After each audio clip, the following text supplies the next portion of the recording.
Welcome और स्वागत है आप लोगों का एक ट्रू क्राइम वीडियो में। यांग लिपिंग एक मैरिड स्कूल टीचर, एक दिन वो ये देखती है कि उसके हस्बैंड जू ने एक बहुत जायंट फ्रीजर लिया है। तो जब वो अपने हस्बैंड से इस फ्रीजर के बारे में पूछती है, उसका हस्बैंड ये कहता है कि ये फ्रीजर उनके पेट्स के लिए मीट स्टोर करने के लिए लाया गया है। अब यांग अपने हस्बैंड की बात तो मान लेती है, पर उसे इस बात की कोई भनक नहीं थी कि ये फ्रीजर ही उसका डेथ कॉफिन बनने वाला है। तो अब सबसे बड़ा सवाल ये आता है कि आखिरकार ऐसा क्या हुआ कि जू को अपनी ही बीवी की जान लेनी पड़ी और उसकी बॉडी को इस फ्रीजर में स्टोर करना पड़ा। So this is the story of जू जाइडोंग।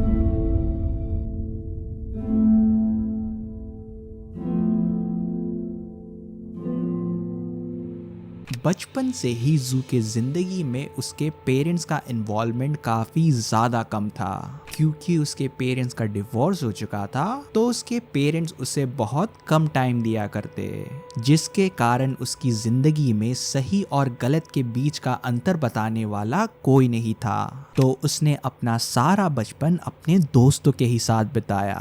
तो जैसा कि मैंने बताया कि जो जू है वो ज्यादातर टाइम अपने दोस्तों के ही साथ रहता था, इसीलिए उसका पढ़ाई में कभी मन नहीं लगा और जो उसके स्कूल के ग्रेड्स हैं वो भी बहुत कम थे।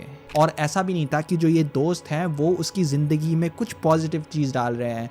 जो ये उसके दोस्त थे वो एक तरीके से उसे आवारागर्दी की ओर पुश किया करते थे, लाइक गुंडागर्दी करना, छोटी मोटी चोरियां करना। और इन्हीं सब चीज़ों के कारण उसने बहुत ही यंग एज में स्मोकिंग और ड्रिंकिंग ये सब स्टार्ट कर दी थी। और आगे चलते हुए उसने अपना स्कूल भी छोड़ दिया। अब उसके ज़िंदगी में कोई उसके पास इतना कोई खास स्किल तो नहीं था, पर उसके पास एक एडवांटेज था और वो ये था कि वो बहुत गुड लुकिंग था। इसके ऊपर से वो सेल्फ ग्रूमिंग में भी काफ़ी ज़्यादा ध्यान रखता था। वो हमेशा ये मेक श्योर करता था कि वो एकदम प्रेजेंटेबल रहे, वो अच्छे अच्छे कपड़े पहनता था और लोग उसे बहुत अट्रैक्टिव कंसिडर किया करते थे। और अपने गुड लुकिंग फैक्टर को कंसिडर करने के बाद उसने ये सोचा कि अब उसे इसी चीज़ के थ्रू फेम भी मिल जाएगा, और इसीलिए उसने एक चाइनीज शो में पार्टिसिपेट भी किया था। अब शो में आने के बाद जो उसका परफॉर्मेंस था वो एक तरीके से उसकी एक्सपेक्टेशंस को मीट नहीं कर पाया, और इसी के लिए वो बहुत जल्दी शो से एलिमिनेट भी हो गया।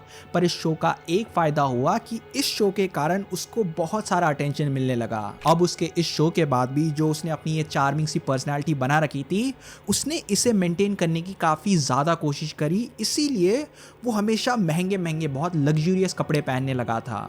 अब भले ही उसके पास पैसे काफ़ी ज़्यादा कम थे, पर हमेशा ही उसने अपने आप को एकदम रिच तरीके से दिखाने की कोशिश करी। अपने आप को अमीर दिखा के एक तरीके से वो क्लब्स में जो रिच लड़कियां हैं उन सबको बेट किया करता था। और इसी चीज़ के चलते उसने मल्टीपल लड़कियों को साथ में डेट किया और एक तरीके से वो सबको एक साथ चीट कर रहा था। अब उसके पास बहुत सारी गर्लफ्रेंड्स थी, और जो मेजॉरिटी जो उसकी गर्लफ्रेंड्स थी वो सब फाइनेंशियली काफ़ी ज़्यादा अच्छे या काफ़ी ज़्यादा स्टेबल थे। और इसी कारण उसे मल्टीपल बार अपनी जो गर्लफ्रेंड्स थे उनसे महंगे महंगे गिफ्ट्स भी मिलते थे, और काफ़ी बार ये उनसे पैसे उधार में भी लिया करता था। पर फिर वही बात है, उसे जितनी भी पैसे अपने गर्लफ्रेंड से मिलते थे वो इन सबको नाइट क्लब में जाके अय्याशी में उड़ा देता था। अब अपने आप को सस्टेन करने के लिए उसने मल्टीपल छोटे छोटे काम करे थे, पर जो उसका मेन काम था वो एक मॉल में एक सेल्स पर्सन का काम था। और ऐसे ही करते हुए उसने सालों तक अपना गुजारा किया। एक दिन जू एक पार्टी में जाता है और अपने म्यूचुअल फ्रेंड के जरिए वो मिलता है यांग लिपिंग से। अब अपने पहली ही मुलाकात से जो यांग है वो जू की दीवानी बन चुकी थी। अब देखो, जो ये यांग है वो एक स्कूल टीचर थी, जिसके कारण वो काफ़ी अच्छा खासा कमा रही थी, और जो उसका फैमिली बैकग्राउंड था वो भी काफ़ी ज़्यादा अच्छा और काफ़ी ज़्यादा स्टेबल था। और वो बस एक सच्चे पार्टनर की तलाश में थी, और उसे लग रहा था कि ये सच्चा पार्टनर जू है। But on the other hand जो जू है वो इसका कंप्लीट ऑपोजिट है। उसकी इनकम बिल्कुल स्टेबल नहीं थी, उसकी बहुत सारी बुरी आदतें थी, और जो सबसे बड़ी चीज़ है वो ये थी कि वो रिलेशनशिप को कभी एज अ रिलेशनशिप नहीं देखता था। वो बस यही सोचता था कि अपने पार्टनर से कैसे फाइनेंशियल एडवांटेज लिया जाए। और जैसा कि मैंने बताया कि वो मल्टीपल लड़कियों को साथ में डेट करता था, तो एक तरीके से वो एक चीटर, एक स्कैमर जैसा आदमी था। अब इन सब चीजों के बारे में पता होते हुए भी जो यांग है उसने जू को तहे दिल से एक्सेप्ट कर लिया था और दोनों ने एक दूसरे को डेट करना स्टार्ट कर दिया। और इस रिलेशनशिप पे भी जो जू है वो यांग से काफी बार पैसे उधारी में लिया करता था और इन सब पैसों को अपने नशे, अपने अय्याशी में उड़ा दिया करता। अब एक दूसरे को तकरीबन 1.5 साल डेट करने के बाद यांग ने ये सोचा कि उसे जू को अपने परिवार से मिलाना चाहिए। यांग अपने रिलेशनशिप को लेकर काफी ज्यादा सीरियस थी और वो जू से शादी करना चाहती थी। तो एक दिन जो यांग है वो जू को अपने परिवार से मिलाती है, पर जो यांग की फैमिली है वो इस रिश्ते से बिल्कुल खुश नहीं थे। अब इसके पीछे का एग्जैक्ट रीजन तो किसी को भी नहीं पता, पर शायद इसके पीछे का कारण जू की इनकम हो सकती है। यांग अपनी टीचिंग के जॉब से काफी अच्छा खासा कमाती थी, पर जो जू है वो काफी कम पैसे कमाता था और जो भी पैसे वो कमाता था वो उसे इमीडिएटली खर्च कर देता। पर अब क्योंकि यांग जू से काफी ज्यादा प्यार करती थी तो यांग के परिवार को जू को एक्सेप्ट करना ही पड़ा, जिसके बाद उनकी शादी हो जाती है। देखो, अब हर फादर यही चाहेगा कि जो उसकी बेटी है उसकी शादी बहुत धूमधाम से हो। कहने के लिए तो शादी बस एक लीगल डॉक्यूमेंट है, पर यांग के परिवार के लिए ये एक बहुत बड़ी इमोशन थी। उनकी एक ही बेटी थी और कहीं ना कहीं उन्होंने अपने मन के अंदर सोचा होगा कि शादी भी जिंदगी में बस एक बार होती है। पर जो जू है उसकी फाइनेंशियल कंडीशन थी वो बहुत ज़्यादा ख़राब थी, इसी के कारण जो ये शादी है वो बहुत छोटे तरीके से होती है। ये शादी बहुत सिंपल थी और जो गेस्ट इनवाइटेड थे वो भी बहुत ज़्यादा लिमिटेड थे। पर चलो, एटलीस्ट जो यांग है वो शादी से काफ़ी ज़्यादा खुश थी और उसके परिवार वालों ने इसी चीज़ में उनकी भलाई समझी। अब शादी के बाद यांग जू के छोटे से अपार्टमेंट में शिफ्ट हो गई। वो उस अपार्टमेंट में जू और उसके पेट्स के साथ रहने लगी। जू एग्जॉटिक पेट्स का काफी ज्यादा शौकीन था, इसीलिए उसने अपने घर में लिजर्ड, स्नेक्स और काफी सारे स्पाइडर्स पाले थे। और इसी समय से उनका रिलेशनशिप एक नेगेटिव टर्न लेता है। अब अपनी शादी के कुछ ही दिनों बाद जो रियलिटी है वो यांग को बुरी तरह से हिट करती है। इस वक्त तक जो जू है वो काफी ज्यादा कंट्रोलिंग बन चुका था और उसने यांग के ऊपर बहुत सारी रिस्ट्रिक्शंस लगा दी थी। But on the other hand जो जू है वो इस चीज के एकदम ऑपोजिट था। वो रात भर दूसरी लड़कियों के साथ पार्टी करता था, उनके साथ ड्रिंक्स करता था और उनके साथ घूमने जाया करता था और उसने बाहर एक सिंगल आदमी की इमेज बना रखी थी। इस टाइम तक वो बेसिकली यांग के ऊपर चीट कर रहा था और यांग ने काफी बार उसके चीटिंग को पकड़ा भी और इसी कारण इन दोनों के बीच घर में काफी ज्यादा झगड़े हुआ करते।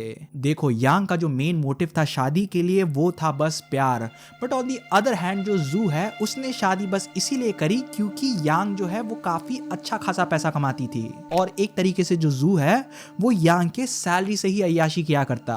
अब अपनी इस सिचुएशन को देखने के बाद जो यांग है उसने ये सोचा कि अब वो जू को पैसे नहीं दिया करेगी और एक तरीके से जब जू के पास पैसे ही नहीं होंगे तो वो रात को क्लब्स नहीं जा पाएगा, वो ज्यादा ड्रिंकिंग या स्मोकिंग नहीं कर पाएगा और वो दूसरी लड़कियों से बात भी नहीं कर पाएगा। पर जिस दिन से यांग ने जू को पैसे देने मना कर दिए उस दिन से इनका जो ये झगड़ा है वो और भी ज्यादा बढ़ने लगा और जू को ये चीज समझ आ चुकी थी कि वो यांग से और फायदा नहीं ले पाएगा। तो उसने ये सोचा कि बेहतर यही होगा कि वो यांग को रास्ते से हटा दे। तो अब जू ने 2 क्राइम की बुक्स खरीदी और ये बुक्स उसने इसलिए खरीदी ताकि वो हत्या के बारे में अच्छे से सीख सके।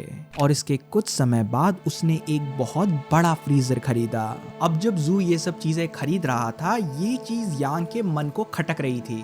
पहले तो जू के पास ऑलरेडी पैसे काफी ज्यादा कम थे और वो फालतू में ये सब चीज आखिरकार क्यों ही खरीदेगा। तो जब यांग ने जू को इन सब चीजों के बारे में पूछा, जो यांग है वो ये कहता है कि उसे अचानक से किताबें पढ़ने का शौक आ चुका है और जो ये बड़ा फ्रीजर है वो उसने इसीलिए खरीदा ताकि वो इस फ्रीजर में डेड रैट स्टोर कर सके, मरे हुए चूहे की जो बॉडी है वो स्टोर करने के लिए। अब क्योंकि जू के पास कुछ एग्जॉटिक पेट्स थे और उन्हें डेड रैट्स खिलाने पड़ते, तो यांग भी इस चीज को काइंड ऑफ मान ही लेती है। अब इसके कुछ समय बाद जो जू है वो अपने सेल्स की जॉब भी खो देता है। तो इस चीज को छुपाने के लिए वो यांग से ये कहता है कि उसको एक तरीके से प्रमोशन मिल चुकी है और अब उसकी जो ड्यूटी है वो हांगकांग में लग चुकी है, तो इसीलिए उन दोनों को हांगकांग मूव करना पड़ेगा। तो अच्छा यही होगा कि यांग अपनी टीचिंग के जॉब को छोड़ दे और हांगकांग में एक नई जॉब ढूंढे। सो ऑन 14 अक्टूबर 2016 यांग इस हांगकांग की स्टोरी को मान लेती है और वो अपना टीचिंग का जॉब छोड़ देती है। 17 अक्टूबर 2016 जू और यांग के बीच बहुत बड़ी आर्ग्यूमेंट होती है, पर इस बार जू इस झगड़े को परमानेंटली खत्म करना चाहता था। तो वो यांग के गले को काफी जोर से पकड़ता है और उसे चोक करके खत्म कर देता है। यांग को खत्म करने के बाद उसने यांग की बॉडी को एक शीट से कवर किया और उसे उसी फ्रीजर में डाल दिया। अब यांग के जाने के बाद जू अपनी अय्याशी की जिंदगी फिर से जी सकता है। तो वो यांग के बैंक अकाउंट के सभी पैसे अपने अकाउंट में ट्रांसफर करता है और इसके साथ ही साथ वो यांग का क्रेडिट कार्ड भी यूज करता है और यांग के लीगल डॉक्यूमेंट्स को यूज करके उसने यांग के नाम से बहुत सारे लोन भी लिए, जिसके बाद वो साउथ कोरिया वेकेशन में चला गया और वहां जाकर भी वो बहुत सारी लड़कियों के साथ होटल में रहा। अब क्योंकि यांग को मरे हुए काफी दिन हो चुके थे तो वो अपने परिवार से बात नहीं कर पाई। तो जब भी यांग की फैमिली ने यांग को फोन लगाया, जो जू है वो यांग के फोन को यूज करता था और हमेशा ही रिप्लाई मैसेज में किया करता था। अपना झूठ छुपाने के लिए जू ने यही कहा कि जो जू का फोन है उसका माइक खराब हो चुका है, इसी के कारण वो हमेशा मैसेज में रिप्लाई किया करता है। अब जू ने इस झूठ को तकरीबन 3 महीनों तक कंटिन्यू रखा और अब उसे ये पता चल चुका था कि अब वो इस झूठ को और कैरी नहीं कर सकता। तो उसने अपनी मदर को फोन लगाया और उनसे कन्फेस कर ही लिया कि उसने यांग को खत्म कर दिया है। जिसके बाद जू और जू की मदर दोनों ही पुलिस के पास जाती हैं और ये सब कन्फेस कर देते हैं। यांग का परिवार इस न्यूज से काफी ज्यादा टूट चुका था। उन्हें हमेशा से ही जू में काफी ज्यादा शक था और उनका ये शक सही निकला।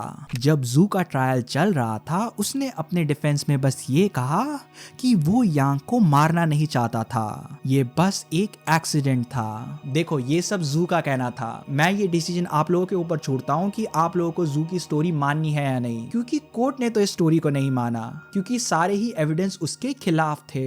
जो क्राइम की किताबें उसने खरीदी, उस किताब में बताई हुई मर्डर स्टोरी और यांग की मर्डर स्टोरी में काफी सारी सिमिलैरिटीज थी। वो जाइंट फ्रीजर भी यांग के मौत से बहुत पहले खरीदा गया था, जिसका मतलब ये था कि शायद ये सब प्री प्लान था। जू ने यांग को उसकी टीचिंग की जॉब छुड़वा दी और इसके पीछे का मोटिव शायद यही हो सकता है कि यांग की एब्सेंस में उसके स्कूल वाले उसे ना ढूंढे और यांग के सारे पैसे जो जू ने अपने अकाउंट में ट्रांसफर करा लिए, उसके क्रेडिट कार्ड और उसके नाम में मल्टीपल लोन्स निकलवाए, जिसके बाद वो साउथ कोरिया गया और वहां दूसरी लड़कियों के साथ रहने लगा। इन्हीं सब एविडेंस के कारण जो जू है उसको डेथ पेनल्टी मिलती है। तो इसी के साथ ये केस और हमारी आज की वीडियो दोनों यहीं पर खत्म होती है। अगर इस वीडियो को यहाँ तक देख लिया तो यार उसके लिए बिग थैंक यू और मैं मिलूंगा आपसे अगली वीडियो में। Till then take care.